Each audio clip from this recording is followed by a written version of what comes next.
L'évêque Wilson disait « Ce qui me frappe le plus en lisant le journal d'Henry Martin, c'est son esprit de prière, le temps qu'il y donnait et sa ferveur à le faire. Personne usa les planches de sa chambre avec ses genoux. Son biographe dit de lui « Il continuait à prier, quelles que fussent les circonstances qui l'entouraient. C'est un des traits les plus remarquables de sa vie. C'est un exemple pour ceux qui voudraient atteindre à sa hauteur. C'est à ses prières ardentes et persévérantes qu'il faut attribuer le succès presque ininterrompu de sa carrière si remarquable.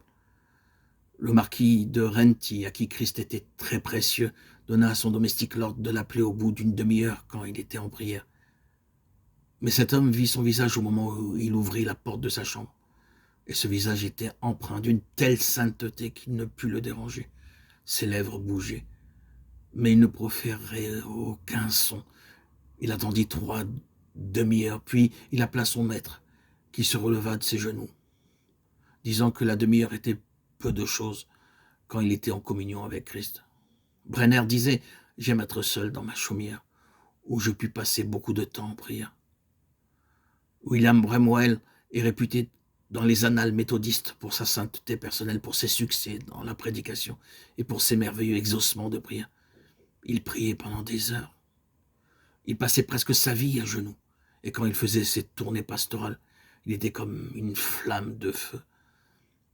Ce feu s'allumait dans le temps qu'il passait à prier, souvent pendant 4 heures.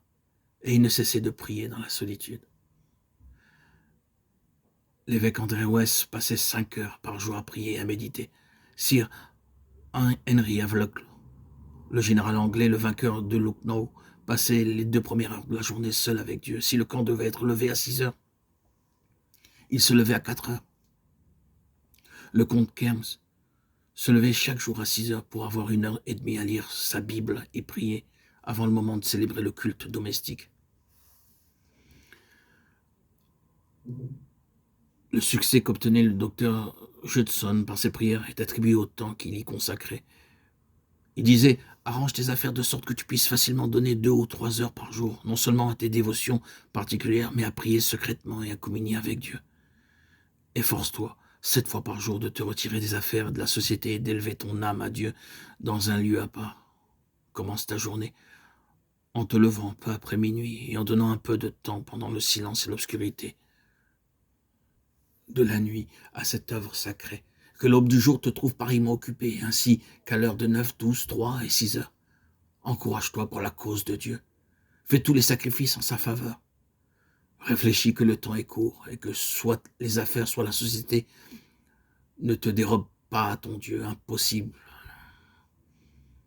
disons-nous. Conseil fanatique.